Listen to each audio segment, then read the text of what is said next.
Hello, my beautiful friend.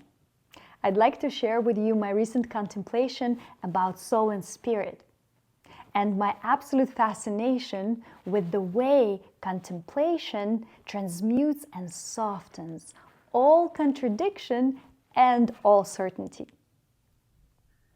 What if I told you that there is no soul or spirit? Only energy and a degree to which it distorts while passing through us. Твоя личная мера искажения всего. Let's call the all-encompassing, infinite energy source that surrounds us simply the whole truth.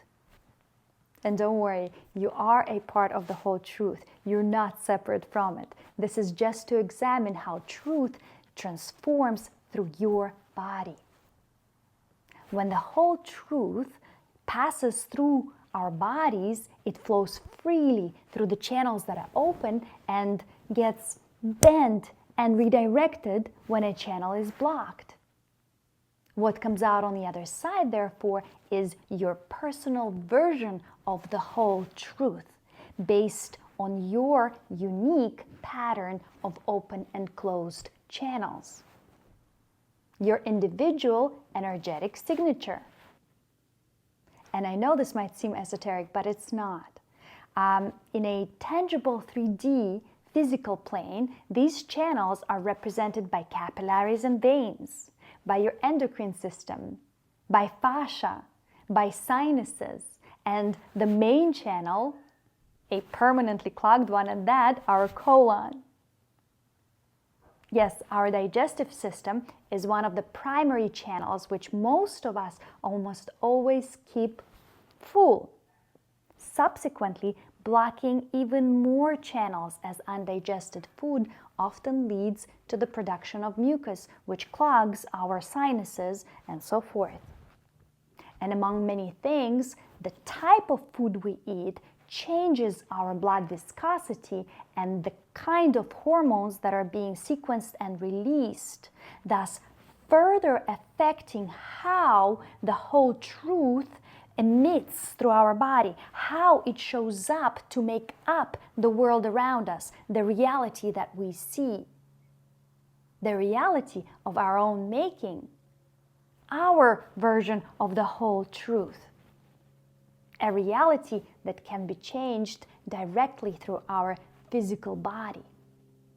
And if you're facing mental blockages, remember that by the principle of correspondence, they're probably already present in your body in physical form, such as congestion, scar tissue, muscle knots, blood clots, calcification of your glands, bone spurs, kidney and bladder stones, and that's to name just a few.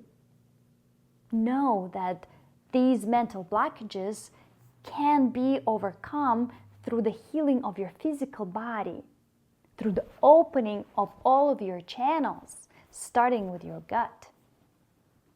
But you have to do it, because the whole truth accepts you just the way you are. So to change or not is entirely up to you. You know, that's why people fast when they're on a spirit quest or while searching for truth. They open up their channels, starting with their colon, to become the conduits for the whole truth, to invite more truth to flow through them, to embody the whole truth and see the full picture, even if for a moment. And I guess the concept of soul and spirit can work, but if not perceived correctly, it can continue to separate us from the whole, taking us further away from oneness. Think, what comes to mind when you envision a soul or a spirit? A Casper-like, ghostly creature that is fully transparent, yet still separated by a very thin border from everything else. But we already have that separation from the whole, defined by our mind as our body. So why subdivide it even further? Separate us beyond the body's death. Well, for our mind to grasp something, it must set up a boundary, draw a border, separate it from the rest, otherwise it would have to describe it forever. Thus, soul and spirit are constructs made up by the mind, for the mind. They are a part of her world. They belong to Maya, an illusion that defines things by separating them from each other and from the whole, based on our need to understand them and explain them better. But no thing ever exists in a vacuum. Everything can only be described as a system, as a symbiosis between the thing itself and its immediate environment. Everything is a relationship. You are a relationship too. But since our mind perceives the soul as being separated from oneness by a border, then we manifest our own wheel of samsara, keeping a part of us stuck in this construct made up by the mind. We get stuck in the Maya, an illusion of our separateness, even after death, when in fact we should all reunite with oneness at once. If our mind cannot release us even after our physical death, because of her knowing of what death should look like,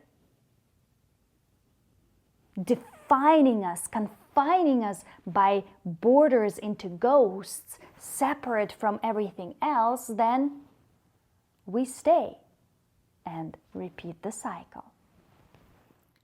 More than ever, I feel the meaning in the lyrics by Disclosure from the song Help Me Lose My Mind. Bring me something I can't define. Help me lose my mind. I guess that's how love works. It's indefinable, and thus we're free to roam beyond the constructs of the mind when we're in love. You know, to be fair, we can put the word spirit in place of the words the whole truth, or in place of the words universal energy, and use them interchangeably. Spirit then becomes the whole truth, while soul is what emits from you when spirit passes through. Soul is your version of the whole truth. Soul is your energetic signature, a blueprint that emits from you based on your unique pattern of open and closed channels. Everything and being around us has its own energetic blueprint. Mountains, rocks, rivers and streams, animals, flowers and trees all emit the one based on their pattern of open and closed channels. A river that flows freely has a completely different energetic blueprint than a river that has been tamed, dammed, whose banks were cemented to control its natural flow. A river that runs free is a form of the whole truth. It is the spirit.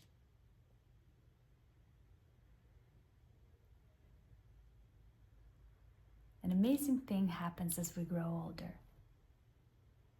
Our natural teeth, with their very intricate ridges, fall out and are replaced by beautiful, smooth porcelain lookalikes. Our skin loosens up and gets wrinkled, taken away from our individual features, and whatever our hair color was, it all gets replaced by a beautiful, universal silver gray. Our energetic signatures become less distinguishable as we slowly lose our individuality. The channels that were unique to us are no more as we merge with oneness. The belonging that we are all longing for requires us to give up that which we hold sacred, our individuality. Not surprisingly, we all look alike when we're born and before we die of an old age. It is a beautiful part of the natural process, losing your individuality.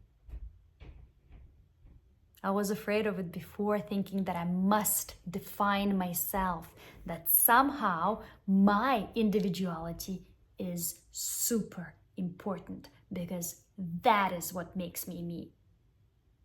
That is what makes me stand out from everyone else.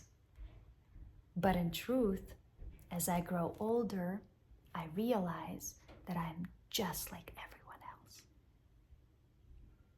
including grasses and trees and flowers and animals too. And it brings me great joy. Individuality is lost through openness. Individuality is lost as all of your channels open up. The more of the whole truth you allow to pass through you, the less of you there is.